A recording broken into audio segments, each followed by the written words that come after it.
Bidadi township ಯೋಜನೆಗೆ ಡಿ.ಕೆ. ಶಿವಕುಮಾರ್ ಮುಂದಾಗಿ ಬಿಟ್ಟಿದ್ದಾರೆ. ಯಾರ ಮಾತನ್ನು ನಾನು ಕೇಳಲ್ಲ, ರೈತರಿಗೆ ಪರಿಹಾರವನ್ನ ಕೊಟ್ಬಿಟ್ಟು ನಾನು ಟೌನ್ಶಿಪ್ ಯೋಜನೆಯನ್ನ ತಂದೆ ತರ್ತೀನಿ ಅಂತ ಈ ಹಿಂದೆ ಹೇಳಿದ್ರು. ಇದೀಗ ಹೇಳಿದಂತೆ ಮಾಡ್ತಾ ಇದ್ದಾರೆ ಡಿ.ಕೆ. ಶಿವಕುಮಾರ್ ಅವರು.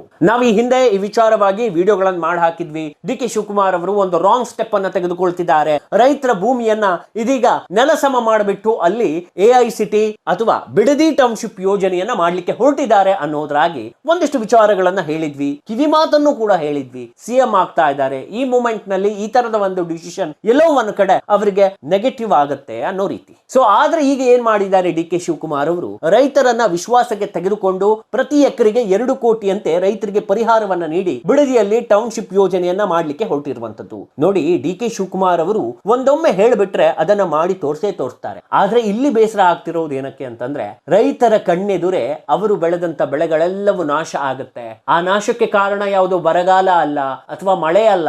ಕಾರಣ ಇಷ್ಟೇ, ಬಿಡದಿಯ ಟೌನ್ಶಿಪ್ ಯೋಜನೆ. ಸೊ ಬಿಡದಿಯ ಟೌನ್ಶಿಪ್ ಯೋಜನೆಯ ಮೂಲಕ ರೈತರ ಭೂಮಿಯನ್ನ ಸಮಾಧಿ ಮಾಡ್ಲಿಕ್ಕೆ ಸರ್ಕಾರ ಹೊರಟಿರುವಂತದ್ದು. ಪರಿಹಾರ ಏನೋ 2 ಕೋಟಿ ಕೊಡ್ತೀರಿ, ಆದ್ರೆ ಅವ್ರು ಇಷ್ಟು ವರ್ಷ ಬೆಳೆದುಕೊಂಡು ಬಂದಂತ ಬೆಳೆಗಳು, ಅದರಿಂದ ರಾಜ್ಯಕ್ಕೆ ಆಗ್ತಿದ್ದಂತ ಲಾಭ, ಹಾಗೆ ರೈತರಿಗೆ ಆಗ್ತಿದ್ದಂತ ಉಪಯೋಗ, ಇನ್ನು ಮುಂದೆ ರೈತರು ಕೃಷಿಯನ್ನ ಮಾಡೋದೇ ಬಿಟ್ಟು ಬಿಡ್ತಾರೆ. ಯಾಕಂತಂದ್ರೆ ಅವರ ಭೂಮಿಗಳು ಈ ರೀತಿಯಾಗಿ ಹರಾಜಿಗೆ ಹೋಗ್ಬಿಟ್ರೆ ಅಥವಾ ಈ ರೀತಿಯಾದಂತ ಟೌನ್ಶಿಪ್ ಯೋಜನೆಗಳ ಮೂಲಕ ನೆಲಸಮ ಆಗ್ಬಿಟ್ರೆ ರಾಜ್ಯದಲ್ಲಿ ರೈತರು ಕೃಷಿಯನ್ನ ಮಾಡ್ಲಿಕ್ಕೆ ಇನ್ನು ಹಿಂದೆ ಮುಂದೆ ನೋಡುವಂತ ಪರಿಸ್ಥಿತಿ ಬಂದು ಬಿಡುತ್ತದೆ. ಅಭಿವೃದ್ಧಿ ಬೇಕು, ಡೆವಲಪ್ಮೆಂಟ್ ಬೇಕು. ಹಾಗಂತ ನೀವು ರೈತರ ಭೂಮಿಯನ್ನ ಅಡವಿಟ್ಟು ಅಥವಾ ರೈತರ ಭೂಮಿಯನ್ನ ನೆಲಸಮ ಮಾಡಿಬಿಟ್ಟು ನೀವು ಯಾವುದೇ ಯೋಜನೆಯನ್ನ ತರಲಿಕ್ಕೆ ಹೊರಟ್ರಿ ಅಂತಂದ್ರೆ ಎಲ್ಲೋ ಒಂದ್ ಕಡೆ ಅಲ್ಲಿ ರೈತರ ಆತ್ಮವಿಶ್ವಾಸಕ್ಕೆ ನೀವು ಪೆಟ್ಟು ಕೊಟ್ಟಂತ ಆಗ್ತದೆ. ಅದೇ ವಿಚಾರವಾಗಿ ಈಗ ಡಿ.ಕೆ. ಶಿವಕುಮಾರ್ ಮೇಲೆ ರೈತರು ಅಸಮಾಧಾನವನ್ನ ವ್ಯಕ್ತಪಡಿಸಿರುವಂತದ್ದು. ಆದ್ರೂ ಡಿ.ಕೆ. ಶಿವಕುಮಾರ್ ಶತಾಯಗತಾಯ ಪ್ರಯತ್ನವನ್ನ ಮಾಡಿ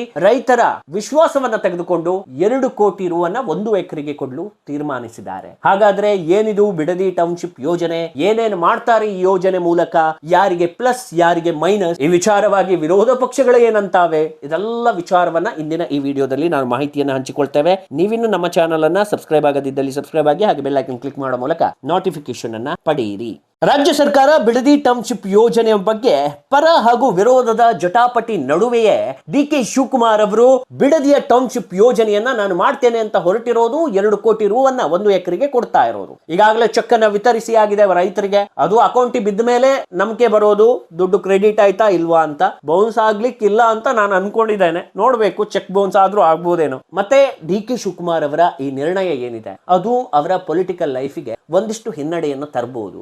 ಆದ್ರೆ ಇನ್ನೊಂದು ಆಂಗಲ್ ನಲ್ಲಿ ನಾವು ಯೋಚನೆ ಮಾಡಿದ್ರೆ ಹಿನ್ನಡೆ ಆಗ್ಲಿಕ್ಕಿಲ್ಲ ಅಂತ ಕಾಣ್ತದೆ. ಯಾಕಂತಂದ್ರೆ ವಿರೋಧ ಪಕ್ಷಗಳು ಸತ್ತು ಹೋಗ್ಬಿಟ್ಟಿದೆ ಕರ್ನಾಟಕದಲ್ಲಿ. ಅದನ್ನ ವಿರೋಧ ಮಾಡುವಂತ ಶಕ್ತಿ ಕೂಡ ಇಲ್ಲ. ಅಂತ ಬಲಹೀನ ಪರಿಸ್ಥಿತಿಗೆ ವಿರೋಧ ಪಕ್ಷಗಳು ಹೋಗ್ಬಿಟ್ಟಿದೆ. ಆದ್ರೆ ಕುಮಾರಸ್ವಾಮಿ ಮಾತ್ರ ಈ ವಿಚಾರವಾಗಿ ಧ್ವನಿ ಎತ್ತಾ ಇದ್ದಾರೆ. ಯಾಕೆ ಧ್ವನಿ ಎತ್ತಾ ಇದ್ದಾರೆ ಅಂತಂದ್ರೆ, ಅವರ ಭೂಮಿಯು ಕೂಡ ಈ ಒಂದು ಟೌನ್ಶಿಪ್ ಯೋಜನೆ ಅಡಿ ಹೋಗ್ಬಿಡುತ್ತೆ. ನಿಖಿಲ್ ಕುಮಾರಸ್ವಾಮಿ ಹೆಸರಿಗೆ ಒಂದಿಷ್ಟು ಜಮೀನುಗಳು ಬಿಡದಿ ಟೌನ್ಶಿಪ್ ಯೋಜನೆಗೆ ಬರ್ತದೆ. ಅದರ ಅಂಡರ್ ಅಲ್ಲಿ ಆ ಜಮೀನುಗಳು ಇರುವಂತದ್ದು. ಆ ಮೂಲಕ ಅದಕ್ಕೂ ಕೂಡ ಈಗ ಕುಮಾರಸ್ವಾಮಿ ಅವರು ತುಂಬಾನೇ ತಲೆಗೆಡಿಸಿಕೊಂಡಂತೆ ಕಾಣ್ತಾ ಇದೆ. ಇನ್ನು ಕುಮಾರಸ್ವಾಮಿ ವಿಚಾರಕ್ಕೆ ಬಂದ್ರೆ, ಇದೇ ಟೌನ್ಶಿಪ್ ಯೋಜನೆಯನ್ನ ಮಾಡಬೇಕು ಅನ್ಕೊಂಡು 2007ರಲ್ಲಿ ಮುಖ್ಯಮಂತ್ರಿ ಆಗಿದ್ದಾಗ ಟ್ರೈ ಮಾಡಿದ್ರು. ಆವಾಗ ರೈತರ ವಿರೋಧ ಬಂತು. ಆ ರೈತರ ವಿರೋಧ ಬಂದಾಗ ಅದನ್ನ ಅಲ್ಲಿಗೆ ಡ್ರಾಪ್ ಮಾಡ್ಬಿಟ್ಟು ಹೋದ್ರು. ಆದ್ರೆ ಈಗ ಅದನ್ನ ಡಿ.ಕೆ. ಶಿವಕುಮಾರ್ ಮಾಡುವಾಗ ಇದೇ ಕುಮಾರಸ್ವಾಮಿ ಈಗ ವಿರೋಧ ಮಾಡ್ತಾ ಇರುವಂತದ್ದು. ನೋಡಿ, ರಾಜಕೀಯದಲ್ಲಿ ಕೆಲವೊಮ್ಮೆ ನೀವು ತೆಗೆದುಕೊಳ್ಳುವಂತ ನಿರ್ಣಯಗಳು ನಿಮಗೆ ಪಾಠವನ್ನ ಕಲಿಸ್ತದೆ ಅನ್ನೋದಕ್ಕೆ ಇದೇ ಬೆಸ್ಟ್ ಎಕ್ಸಾಂಪಲ್. ಅಲ್ಲಿರುವಾಗ ಇದೇ ಟೌನ್ಶಿಪ್ ಯೋಜನೆಯನ್ನ ಮುಖ್ಯಮಂತ್ರಿ ಆಗಿರುವಾಗ ತರ್ಲಿಕ್ಕೆ ಹೊರಟಿದ್ರಿ, ಈಗ ಯಾಕೆ ವಿರೋಧ ಮಾಡ್ತಿದ್ದೀರಿ ಅಂತ ಡಿ.ಕೆ. ಶಿವಕುಮಾರ್ ಅವರು ಪ್ರಶ್ನೆಯನ್ನ ಹಾಕಿರುವಂತದ್ದು. ಇಲ್ಲಿ ಏನಾಗಿದೆ ಗೊತ್ತಾ, ಇಲ್ಲಿ ಕುಮಾರಸ್ವಾಮಿ ಅವರಿಗೆ ಈ ಯೋಜನೆಯನ್ನ ಶತಾಯಗತಾಯವಾಗಿ ತರಲಿಕ್ಕೆ ಬಿಡಬಾರದು ಅನ್ನುವಂತ ಆಲೋಚನೆ ಇದೆ. ಆದ್ರೆ ಡಿ.ಕೆ. ಶಿವಕುಮಾರ್ ತನ್ನ ಪಟ್ಟನ್ನ ಬಿಡ್ತಾ ಇಲ್ಲ. ಡಿ.ಕೆ. ಶಿವಕುಮಾರ್ ರೆಬಲ್ ಆಗಿರುವವರು, ರೆಬಲ್ ರಾಜಕಾರಣಿ. ಮೊದಲಿಗೆ ಕುಮಾರಸ್ವಾಮಿ ಅವರು ನೋಡಿದ್ರೆ ಆಗೋದಿಲ್ಲ. JDS ಅನ್ನ ಮಕಾಡೆ ಮಲಗಿಸಬೇಕು ಅಂತ ಸಿದ್ಧರಾಗಿದ್ದಾರೆ. ಈಗಾಗಲೇ ಮಕಾಡೆ ಮಲಸಿ ಆಗಿದೆ. ಆದ್ರೆ ಈ ಟೌನ್ಶಿಪ್ ಯೋಜನೆಯನ್ನ ತಂದು ಬಿಟ್ರೆ ಎಲ್ಲಿ ಕುಮಾರಸ್ವಾಮಿ ನನಗೆ ಸಿಗಬೇಕಾಗಿದ್ದಲ್ಲ ಡಿ.ಕೆ. ಶಿವಕುಮಾರ್ಗೆ ಸಿಗುತ್ತೆ ಅನ್ಕೊಂಡು ಒಂದಿಷ್ಟು ವಿರೋಧವನ್ನ ವ್ಯಕ್ತಪಡಿಸ್ತಾ ಇರೋದು. ಇಲ್ಲಿ ನೋಡಿ, ಅವರವರ ವೈಯಕ್ತಿಕ ಕದನಗಳ ವೇದಿಕೆ ಆಗ್ತಿದೆ ಹೊರತು ರೈತರಿಗೆ ಬೇಕಾಗಿದ್ದೇನು, ರೈತರ ಪರ ಯಾರಿದ್ದಾರೆ ಅದ್ಯಾವುದೂ ಅವರಿಗೆ ಬೇಡ. ಅವರ ವೈಯಕ್ತಿಕ ರಾಜಕೀಯ ಕಿತ್ತಾಟಗಳೇನಿದೆ ಅದಕ್ಕೆ ಮಾತ್ರ ಇದು ವೇದಿಕೆಯಾಗಿ ಉಪಯೋಗಿಸಿಕೊಳ್ತಿದ್ದಾರೆ ಹೊರತು ರೈತರ ಪಾಲಿಗೆ, ರಾಜ್ಯದ ರೈತರ ಬಗ್ಗೆ ಆಲೋಚನೆಯನ್ನ ಯಾವ ಪಕ್ಷಗಳು ಮಾಡ್ತಾ ಇಲ್ಲ. ಇನ್ನು ಬಿಜೆಪಿ ಪರಿಸ್ಥಿತಿ ನೋಡಿದ್ರೆ ನಿಜಕ್ಕೂ ಬೇಸರ ಆಗುತ್ತೆ. ಯಾಕಂತಂದ್ರೆ ಬಿಜೆಪಿ ಅನ್ನೋ ಪಕ್ಷನೇ ಕರ್ನಾಟಕದಲ್ಲಿ ಉಳಿದಿಲ್ಲ.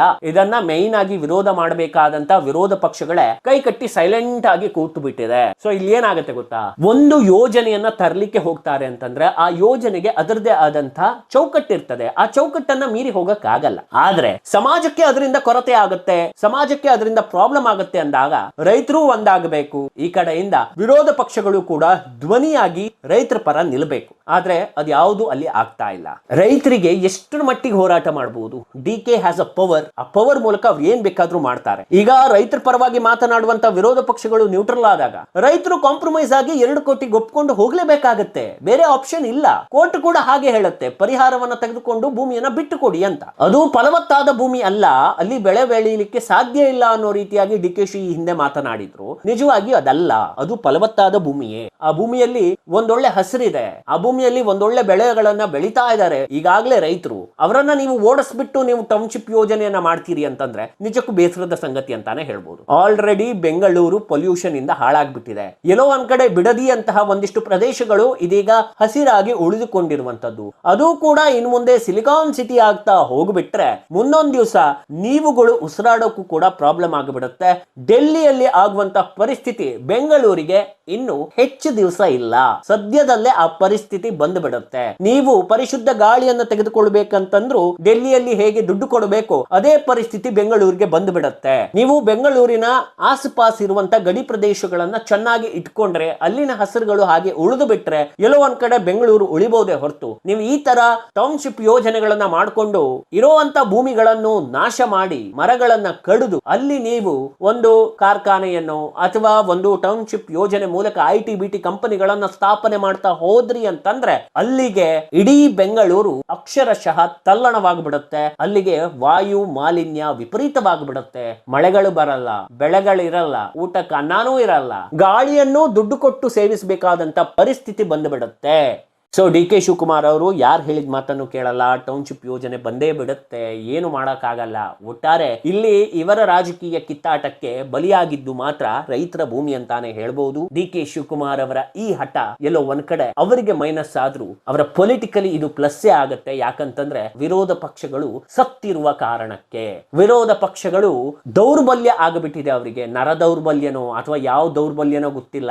ಆದ್ರೆ ಒಂದಿಷ್ಟು ಎದುರಾಗಿ ಮಾತನಾಡುವಂತ ಶಕ್ತಿಯನ್ನು ಕಳೆದುಕೊಂಡು ಬಿಟ್ಟ ಹಾಗೆ ಸೈಲೆಂಟ್ ಆಗಿಬಿಟ್ರೆ ಬಿಜೆಪಿ ಇನ್ನು ಕರ್ನಾಟಕದಲ್ಲಿ ಉಸಿರಾಡ್ಲಿಕ್ಕೆ ಸಾಧ್ಯ ಇಲ್ಲ. ಈಗ ಬಿಜೆಪಿ ಕರ್ನಾಟಕದಲ್ಲಿ ಹೇಗಿದೆ ಅಂತಂದ್ರೆ ವೆಂಟಿಲೇಟರ್ ಗೆ ಹಾಕದಂತಿದೆ. ವೆಂಟಿಲೇಟರ್ ತೆಗೆದ್ರೆ ಜೀವ ಹೋಗ್ಬಿಡತ್ತೆ, ಒಂದ್ ಸ್ವಲ್ಪ ಉಸಿರಿದೆ ಅಷ್ಟೇ. ಹೆಸರಿಗೆ ಮಾತ್ರ ಪಕ್ಷ ಇರೋದು. ಯಾವ ನಾಯಕರಿಗೂ ಕೂಡ ವಿರೋಧ ಪಕ್ಷವಾಗಿ ತಮ್ಮನ್ನ ತಾವು ಸಮರ್ಥವಾಗಿ ನಡೆಸಿಕೊಂಡು ಹೋಗೋದು ಅಥವಾ ಆಡಳಿತ ಪಕ್ಷ ಮಾಡ್ತಿರುವಂತಹ ಒಂದಿಷ್ಟು ತಪ್ಪುಗಳನ್ನ ಎತ್ತಿ ತೋರಿಸ್ಲಿಕ್ಕೂ ಬಲಹೀನರಾದಂತೆ ವರ್ತನೆ ಮಾಡ್ತಿರೋದು ಈ ಬಿಜೆಪಿ ಸರ್ಕಾರ.